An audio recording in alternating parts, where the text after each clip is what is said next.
నేను పేరు చెప్పను కానీ మీకు ఒక విషయం చెప్తాను. నేను విశాఖపట్నం ఉపన్యాసాలకు ఎడుతుంటా. ఒక కుటుంబం నాకు బాగా సన్నిహితం.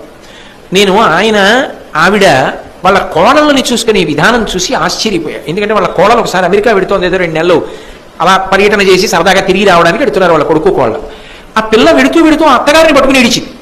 అత్తయ్య 2 నెలలు నిన్ను విడిచిపెట్టి ఉండలేను అత్తయ్య, ఆయన రమ్మంటున్నారని వెళ్తున్నాను. నాకు ఆశ్చర్యం వేసింది. ఏమిటి కోడలు అత్తగారిని పట్టుకుని ఏడవడం ఏమిటి, 2 నెలలు ఉండలేని అత్తయ్య అని చెప్పి ఆ రోజు వాళ్ళ ఇంట్లో నేను పలహారం చేస్తూ ఆయనతో అన్నాను, అయ్యా బహుశా మీ అమ్మగారు మీ భార్య గారిని చాలా ప్రేమతో చూసి ఉండాలి, అదే సంస్కారం మీ ఆవిడికి కూడా వచ్చింది, కోడలను అంత ప్రేమగా చూస్తున్నారన్నాడు.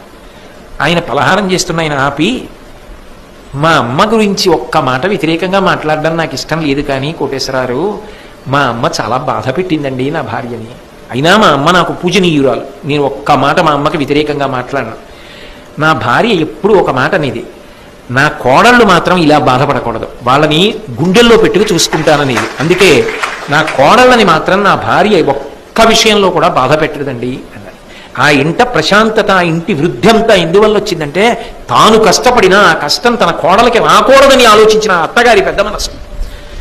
అక్కడే కాదు, ఏ ఇంట అయినా గొప్ప ప్రశాంతత సాధారణంగా దేని వలన వస్తుంది అంటే ఆ ఇంటి ఇల్లాలి గొప్పతనం.